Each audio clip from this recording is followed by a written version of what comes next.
آگے بڑھتے ہوئے بات کریں گے، چین نے اسرائیل اور فلسطین کے درمیان امن مذاکرات دوبارہ شروع کرنے کا مطالبہ کر دیا۔ چینی صدر شی جن پنگ نے مشرق وسطی بحران کے سفارتی حل پر زور دیتے ہوئے کہا ہے کہ خطے کے ممالک کی خود مختاری اور سلامتی کا احترام کیا جائے۔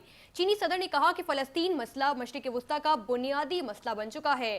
چینی صدر نے آزاد فلسطینی ریاست کے جلد قیام پر زور دیا اور دو ریاستی حل ہی مسئلہ فلسطین کی درست سمت ہے، یہ ان کا کہنا تھا۔ جبکہ اردن کے شاہ عبداللہ دوم سے بیجنگ میں ملاقات کے دوران شی جن پنگ نے کہا کہ دو ریاستی حل مسئلہ فلسطین کے حل کی درست سمت ہے اور ایک آزاد فلسطینی ریاست کے جلد قیام کے لیے اسرائیل اور فلسطین کے درمیان امن مذاکرات بحال کیے جانے چاہئیں۔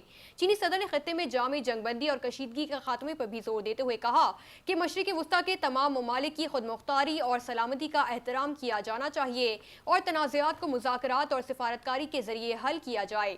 شی جن پنگ نے غزہ کی جنگ کے بعد تعمیر نو اور مغربی کنارے کے انتظام میں فلسطینیوں کی حکمرانی کے اصول پر عمل کرنے کی ضرورت پر بھی زور دیا۔